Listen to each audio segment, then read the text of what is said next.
again at Durag Festival Expo. Shout out to the one and only. We'll get there. But hey, everybody. So this panel is called Wavemakers. As a reminder, again, the theme of Durag Fest this year is authenticity. So the idea of showing up as your fullest self. In this space, to do Wavemakers, people who are making waves in unlikely spaces. Yeah, it's a whole lot of goodness coming to us. So I'm excited. And with that, we'll go ahead and jump into panelist introductions. I'm going to start with Lisa. I hate that I'm first. But I am Lisa Michelle. I am the co-founder of Durag Fest. Yeah. Charlotte native. I do a few other things, but this is my baby, my passion. So I'm glad to be here. What's going on, everybody? My name is Lucini Chroma. I am a Charlotte native, creative and entrepreneur building Dark Mode. We are a workforce development company that provides technical training services to adult learners pivoting into technology careers. And then once a month, I teach an augmented reality class at the Harvey B. Gantt Center. It's great to be here. I'm excited to be on this panel with Lisa and Cornell. Cool. What's going on, everybody? How y'all doing? I was about to say, if y'all been out on a Tuesday, you know, call and response. I was built up in the church. Y'all all right? Everybody good? All right, cool. My name is Cornell Jones, hailing from Manassas, Virginia. By day, I'm an ESPN feature producer, voiceover artist, and host. And by all the other 23 hours in a day, I'm the founder of Mad Miles Run Club, where I run it with my wife, Vanity Jones. Say hey to Vanity. How you doing, girl? But yeah, excited to be here. Such an honor. Such giants sitting on this stage. I'm excited for the conversation today. We appreciate all of y'all have done. I will introduce myself next. Hey, everybody. My name is Catherine Cawley. I'm honored to be here with y'all today. I am from a whole lot of places, and people say, where are you from? I be like, girl. So I moved to Charlotte, North Carolina about 2 years ago from Tennessee, but I've lived all over the East Coast, and that's been really cool as far as like cultivating connection and meeting community. So that's a big part of what we'll do today.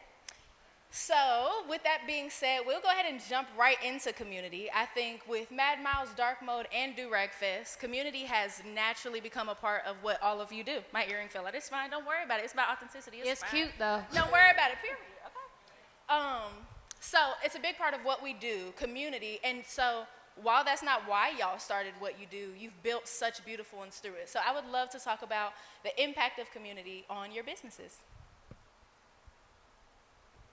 I'll kick it off. The impact of community, I think that, at least for myself and everything that we do, and trying to create something that's in your mind, being able to see everyone else embrace what you do and giving other people the opportunity to be themselves, bring their things to the table, that's really what makes Durag Fest what it is. Like, when we had the idea, you know, most people thought we were crazy, but the reason that it worked was because all of y'all came out in your do-rags and your creativity, and you showed up. So community has a great impact because we're stronger together. I know that's cliche, but giving each other the space to be who we are, I think is that big impact that at least I've seen from the start of 2018 to now. And while we're at Durag Fest, so y'all know what Durag Fest is, I'd love to hear a little bit about why you started Durag Fest. Yes. We started Durag Fest around this idea of just celebrating ourselves. And with the durag being a symbol of absolute blackness, as my co-founder would say, a lot of times we don't have the opportunity to be at the forefront of our own narrative. Us being Black and being big contributors of a lot of things, trends, culture at large, but always being at the brunt end of who we are being negative. So seeing our culture being appropriated and seen in this positive light when it's not on us, but then not having the opportunity to be ourselves or being, you know, stigmatized and being able to not be ourselves in these different spaces. So the idea was to be able to say, hey, Juneteenth is coming up. This is about a freedom of a people and allowing us to be free in who we are, whether that's an artist, an entrepreneur, and being able to come together and just celebrate each other in however we want to come out. And y'all wear do-rags at night. And we know what a do-rag is, so it was an opportunity for us to take back that narrative and show the rest of the world that this is how we show up. And if you want to be a part of our culture, this is how you need to understand it, because we're writing the story. I love that. Thank you so much. Thank you for creating this space. We're grateful to be in it. Lou, I would love to hear about why you started Dark Mode and also how community has impacted the business. So I'll do the community question first. Yes. So I'm a first generation American. My family's from Monrovia, Liberia. So community is like a part of our experience of just leaning on each other for information and resources. So that had been the foundation for building Dark Mode. One, as I traveled around and saw specifically run communities and how they started, watching Cornell, living in New York, seeing those communities start. So when I moved back to Charlotte, I was like, okay, I want to start building something again, but we're going to start with community first. So the leverage that I had was I had worked in technology, so it was easier for me to build a community like that. I sent out a text, maybe 50 people showed up to Weathered Souls, RIP Weathered Souls, and I was like, okay, now I need to be consistent. We had like 3 or 4 or 5 events. I was like, okay, the community is here, but now like what can I start building from the resources that I have around me? When I noticed when people were coming to the events, I noticed we had 4 real segmentations of who was coming. We had people trying to break into technology. We had people moving to Charlotte looking for a community. We had mid to senior level mid to senior level professionals just kind of like looking to network. And then we had like that executive or person that had been working in the industry for 2 decades and was looking to start something up. And I was like, okay, what can I, build with the resources that I have? So I was like, there's people always trying to break into tech. I met somebody building a workforce development company that was charging $15,000 a seat for a class, and they never worked a tech day in their life. And I was like, I can run that play, and I have a community, so I have the teachers. I have the best teachers. I got access to like just the best people. So then I looked at the mid to senior level professionals that were coming, and I was like, look, I'm about to do this boot camp. This is how much I think we can make from it. Are you interested? And the rest was from there. So I think if you're building specifically a consumer company, don't try to sell the product first. Build community first so you get trust. And people, they're not buying the product, they're buying what it feels like to be a part of it. So when you go around and you see somebody with a Mad Mouse hat on, you're like, oh man, Mad Mouse. It's like you're not buying the hat, you're buying the community. So that's kind of the approach that I took to build this. That's good. Thank you so much. Cornell, we'd love to hear about community and why you started Mad Mouse. Okay. Yeah, so community to me is super important, and running has always been that. Do we have any middle school, high school track runners in the audience today? Did y'all run in middle school, high school? Do y'all remember those track meets back in high school? The invitationals used to go at like 7:30 in the morning and be there till about 5:30 when they called the 4x4, right? And you had no choice but to be in a community with people from your school, people from rival schools. You used to get some friends and be like, man, I'm about to smoke you out here, cuz, So that camaraderie, and I did that all through high school, and I ran at Winston-Salem State University as well. And when I moved back to Charlotte, I moved back in January 2020. And then in March 2020, we all know what happened. Everything got shut right on down. So I had to challenge myself to create community, because the one thing about running is you can do it with people, but you can also do it by yourself and still send a little note and be like, hey, man, did you get out today? Did you check in? And that's how Mad Mile started during the pandemic, during the height of the pandemic. And we really just wanted to be able to be with each other without being with each other. And then once everything opened up in 2021, I think the city of Charlotte was just ready for it. And, here we are a few years later, thousands coming out every single week. So we're appreciative of that community. Yeah. Hearing like that Charlotte was ready for it, I think is really important. I think that the things that we do, the timing of them really matters.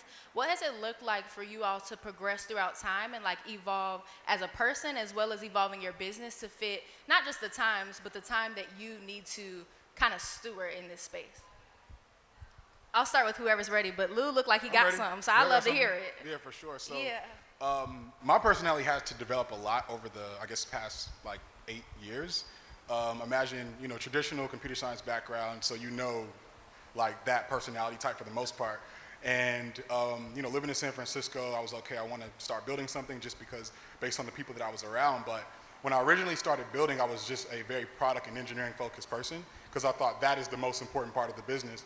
But then over time, I'm learning like, okay, like I need to sell. I need to understand marketing.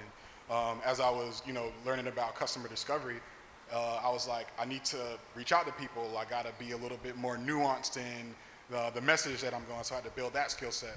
I wasn't comfortable with social media, but I'm like, well, the people who are winning are doing that. So I need to start doing that a little bit more. So I think a part of building business is building yourself. Yeah. Especially if you're somebody who hadn't had leadership skills in the past. You might have never had to onboard somebody, or you've never had to sell and hear no 5, 6, 7, 8, 9, just 30 times. You got to grow with your business. Yeah, that's good. I still want to hear more about pivoting, but you hit a really good point. You said like hearing no 5, 6, 7 times. Yeah. How do you navigate that reality? You got to get to sell. Like business, you do not have a business if you are not selling. You might be working on something, but until you make that transaction, like it's not a business. To your point of pivoting, I started off my career as an engineer, and then I pivoted to startups. I was in the health and wellness market. I was working with this married couple who was doing like $500,000 revenue a year. Relationship went well. We raised some cash. I had to leave there. Had to pivot into another career. Moved to New York to build that. Was building that. Tried to raise some money from Snapchat. COVID happened. The VC market collapsed. Everybody there got fired. Moved back to Charlotte. Started building more dark mode. So I feel like you just gotta kind of be like water when it comes to building. That's good. That's really good. Can I add please, something? Because I really like what you're saying. It was just on my mind when you talk about pivoting. I'm a big believer in aligning yourself with what you believe in and the universe. And so I feel like when you're trying to be a wave maker or be in a space where you don't see a lot of us or yourself, you have to have a lot of faith in what you're doing, because a lot of times that's all that you have to lean on. And so when we talk about pivoting, like you hear no a lot, or there's a lot of things that can go wrong, but having that kind of belief or that notion, like no matter what, like I'm going to keep going because I believe in what I'm doing, is a really strong driver to continue moving forward.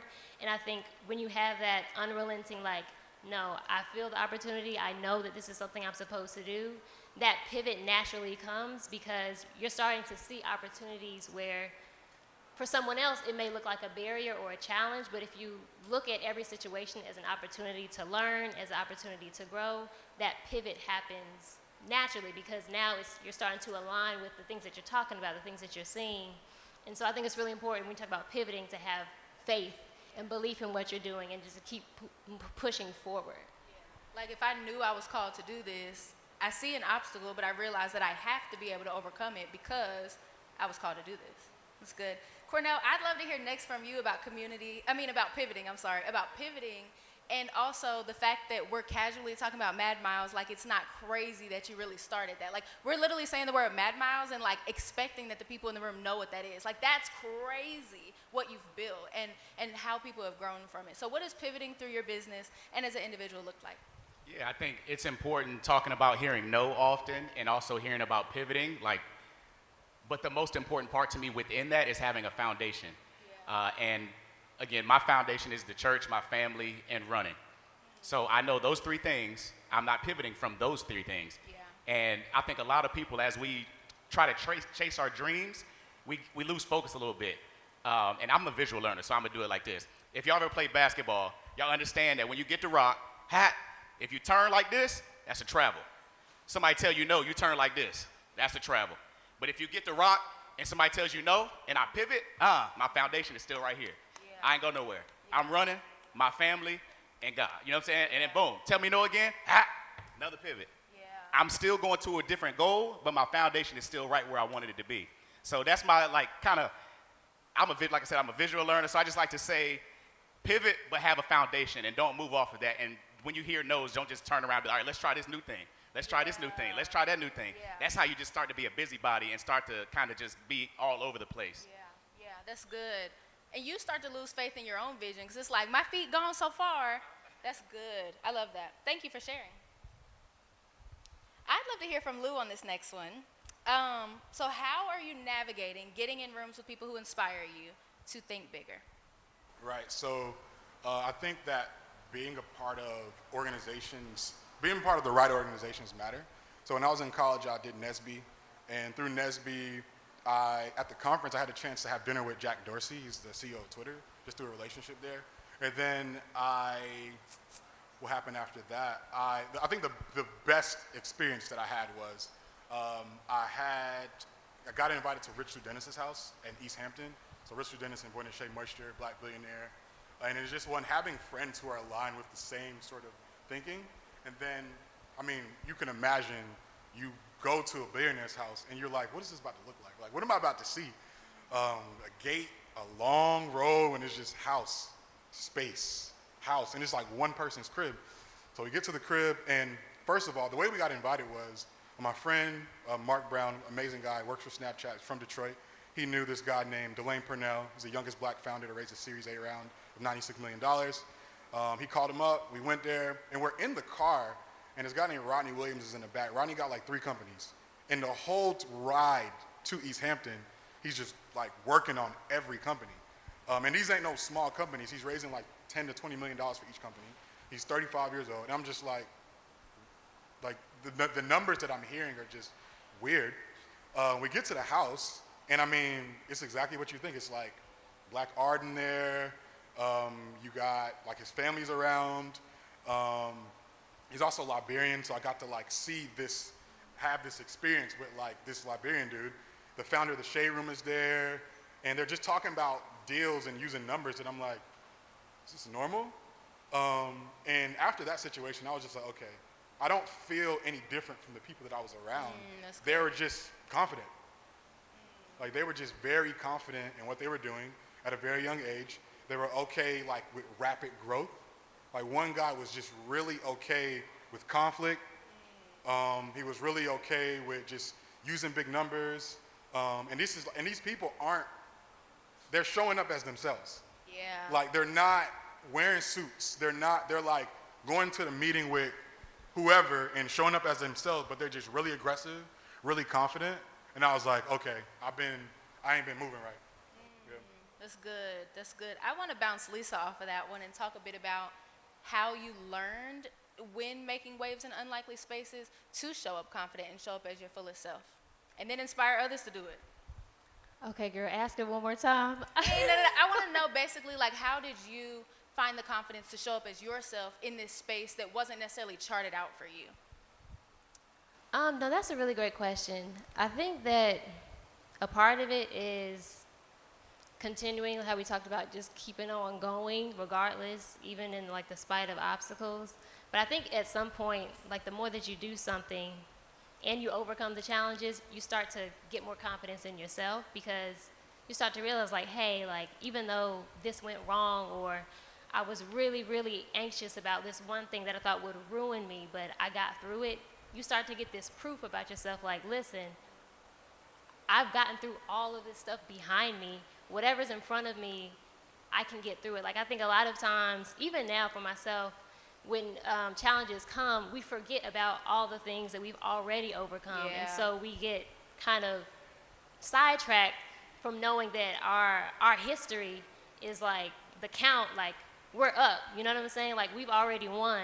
So when we talk about those types of things, I just think it's really important to remember that there's more wins behind you, and there's more wins ahead of you. You just got to continue to keep on pushing. Yeah, that's so good. Remembering to, like, build monuments of your past victories, so when you got your head down, you can say, we've been here before, we've done this, it's not new. Right, exactly. And so, like, when a bigger challenge comes, you can use that as leverage, like, listen, that past experience, it was really hard, but I got through it, so this is no different. And some of what Lou was saying is, like, not thinking that you're different from somebody else who's very successful. Like, there's no difference between you and them. It's just time and space and some opportunity. Like, seeing yourself as, you know what I'm saying, Beyonce or whoever, like, it's really about having that confidence in yourself and not wavering from that.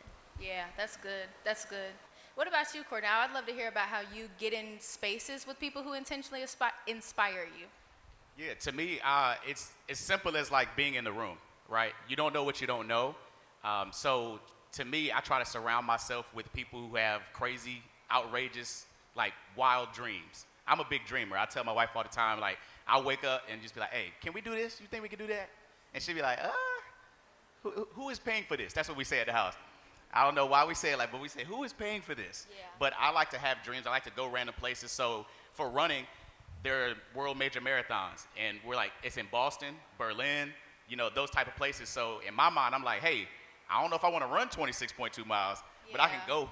Yeah. You know what I'm saying? I can be around. I can see what's that like and learn from those people in those spaces. So we're like spoiled right now. I was born in 1989. And make it sound a little bit older. 1900 is crazy. But when I was growing up, I feel like I was the last generation of kids who I remember what the internet was. Like I remember it coming out. I remember cell phones coming out. And I think back then it was a little bit harder to connect with people and to learn. But now you can literally just get on your phone and you can type in whatever you're passionate about and you can find 10 people that you follow and say, all right, hey, and they tell you too, I'll be in Greensboro this week. I'll be in Texas this week. I'll be in whatever. Get you a ticket, get to where they're going to be, learn something from them. And like Lou said, you never know where you can be. And I love when Lou tells stories because Lou tells you names. Lou tells you companies. He's very specific about hey, I was in this room with this person. His name was Mike, and he took me to this place. And you know what I'm saying? And so you just have to be in those spaces. And without Lou traveling to that place, he wouldn't have the opportunity to be in that space. Yeah. I think it takes a lot of confidence to allow yourself to be the smallest person in the room sometimes. What has navigating that looked like? I'll leave it to whoever lifts their mic up because they feel led. No, I think, and for real, it's about the sacrifice because I think a lot of us have an ego. Yeah. And I remember going to New Orleans for NABJ, the National Association of Black Journalists, and I wanted a job in TV so bad in 2012. And I had about probably $700 in my account after graduating college. And my parents, I was staying at home and they were showing love, but I was trying to do it myself. Yeah. And I remember I spent $400 on the plane ticket and about 200 and something on the hotel. And I looked at that account and I said, ooh. And I didn't know anybody, you know what I'm saying? I didn't know where I was going to be at, but I understood, hey, I've seen it online. It looks like the important people are going to be there. So I have to make the decision. I'm going to be uncomfortable. I ain't going to have no money, and I ain't going to know nobody in there. Yeah. But one thing about me, I'm going to finesse my way where I need to be. Yeah. So once I stepped foot on the ground, I was like, all right, cool. If I'm networking, if I'm looking good, you invite me to a mixer, drinks is free, and food, what's up? I'm in there, you know what I'm saying? And I'm smiling, I'm shaking hands. So you have to be able to be uncomfortable in those spaces. Yeah. And like they're saying, people are no different from anybody. At the end of the day, people just want to see a smiling face, and they want to talk to somebody who makes them feel good. Yeah. And so you just have to learn how to connect with people and talk to people on their level. And I think that's a huge thing as well. Yeah. Being able to adjust up, down, left, right, put on a suit, put on a do-rag. And it's not really necessarily code switching to the max, but it's just kind of operating within whatever room you're in. I can be an authentic version of myself in different spaces, and that comes out differently. But I'm still me. That's good. Lou, I want to hear from you on the opposite of that. What is the risk to not allowing yourself to feel small in order to be in these spaces? For a moment, of course. I think certain people, they sense when you're in the room, when you're around somebody really big, they get used to how people around them are acting. So when you are acting small, I think they take note of that. Or if you're around somebody who is particularly prominent, they will prefer somebody who's an independent thinker around them, somebody that's going to challenge their decisions. I guess that's what I got for that one. Yeah, that's good. Lisa? I just want to answer that. I think also the risk of not being vulnerable and being small is that you miss the opportunity for yourself to grow. Because a lot of times when you're in these spaces or, larger people in the room, that's an opportunity for you to soak up some knowledge or for you to, level up. But sometimes when that ego gets in the way or nervousness, you block yourself from that blessing because you're not willing to be vulnerable and be like, hey, I don't know what you're talking about, or can you share more? That's an opportunity for your growth. And so I've learned as I get into, spaces with larger people, that's my opportunity to soak all of that up. And it's okay to not know. It's okay to be like, I'm just starting out, because everyone that's larger than you, they were in the same shoes as you were. So it's no different. And I think to Lou's point, they appreciate that authenticity to say, hey, I'm learning, but I want to learn. Yeah, for sure. That hunger. Yeah, that's good. When we think about that and the way that your visions have come to life and will continue to come to life to create experiences for people, I think you have to have a lot of audacity. What has it looked like to ask for help in your business as you continue to like figure it out and also navigate delegation? I'll be asking for help all the time.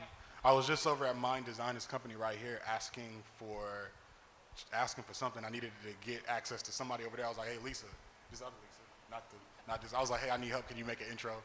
I'll be asking for help. I'll be needing help. I'm getting exhausted right now. So a workforce development company, technical training services, these are the things that I'll be needing. I have to hire teachers. I have to make sure my students are engaged for 12 weeks. I have to have sales. I got to do the selling. I got to do the marketing. I got to do the social media. So I still have a day job. I work for Cigna Health as a mobile product manager.